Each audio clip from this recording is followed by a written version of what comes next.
The reason why I said relieved is that as a creator, yes, we finally finished creating the game. And also, we got assurance that we could release the game simultaneously worldwide. So that's why, overall, I said, I'm relieved now. But, I'm kind of excited, but also nervous about how it would be perceived. Ever since I started creating Metal Gear, it's been 21 years. Well, actually, it's been 10 years ever since Metal Gear Solid was released, probably in the US for the first time. People who experience Metal Gear Solid for the first time would enjoy it, but it also adds more enjoyment to the people who have followed MGS for 10 years, because they could always look back and think about what you were doing actually 10 years ago or 5 years ago, and look back to your life, to yourself. And I want people to play MGS4 and feel what they were doing 10 years ago or 4 years ago, experience with Snake. I've chunked all those elements in there so that you could look back to your life, to yourself, so that you could kind of absorb that and go beyond that in the future as well. And I think that's the part where I emphasized that it is for the users. It is for the people who love Metal Gear series. I think there were two things that we experienced from our MGO beta phase.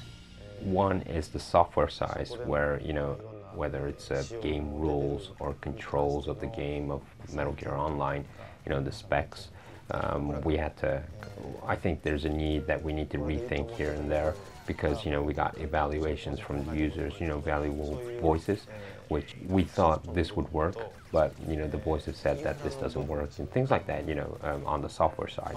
The second point is the hardware side, the infrastructure side. We did predict there'll be a lot of access, but, there was really much more beyond our prediction, and we actually was happy about it, but, the server sometimes didn't hold up. But we have to really think how we should create the servers and things like that. That's the hardware side, and combine the software and this hardware. I think it was a great experience to go on to make a better MGO experience in the future. You know that I really love music, and iPod, I really love the iPod as well. Actually, when I fly or travel, I can't put the iPod down, because, my life, 24 hours a day. I do live with music, and I can't put this wonderful gadget down. I thought that Snake might feel the same way. Also the players, the game players as well. If their real life has iPod and music with them, why not put it in the game? And that was the concept behind putting the iPod in the game, actually. First of all, the Assassin's Creed team. We always thought that it was a great team, and we were always looking of their Assassin's Creed game. Last Tokyo Game Show, we met up with Jade, Raymond, and also the art director, and we really started talking, and because mutually we were really interested in our teams and what we do, and technology-wise, and also as a creator-wise. It's also very good for my team, and I think for their team as well, that when these two kind of creative teams meet each other and talk to each other, it's stimulating on both sides. I could surely say for my team, because it was really stimulating, and we really enjoyed talking to each other, and we thought at that stage, can we do anything together? And one way was to have Altai's outfit in Metal Gear Solid, and that's how this started out, actually. When we decided, okay, why not we have that outfit as Snake, I was a little bit worried of how it might look a little kind of cheesy, but actually when we actually received the model, it was a perfect fit for Snake. At the same time, I was always thinking how we should present this, but I thought that April Fool was coming just around the corner, and we used this April Fool because we wanted to surprise everybody. That's why we selected that timing and that way of announcing it. Well, yes, I could say that there's a bunch of surprises. There's over 77 weapons, for example. Tanegashima class is of course hidden. You'll find more surprise weapons as you play at the game. And also there's some other elements to replace the tuxedo, which is probably be surprised, but you'll enjoy finding it.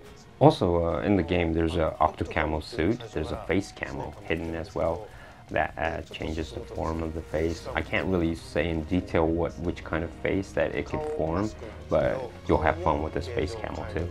Well, one message that I wanted to really tell the users when you start the game is, one is a commercial of the PMC.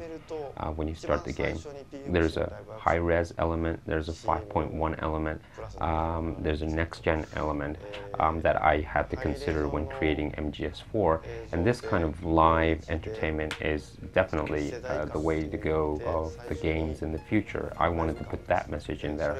And also, if you see these live footage for the first time, you'll be puzzled what it's about. However, if you look at the commercial of these PMCs, I really gradually wanted to grasp the users into the MGS4's world, so that when you play, the players, I think, will get it, what the meaning of that commercial was, or what the meaning of that live action was. I think will blend in really neatly to the users when the users go on and play and throughout the game, and they'll understand the world of Metal Gear Solid 4. Metal Gear Solid 4 finally is completed. It's coming out on June 12th. I hope you enjoyed the game, and I really hope that you enjoy playing the game. Thank you.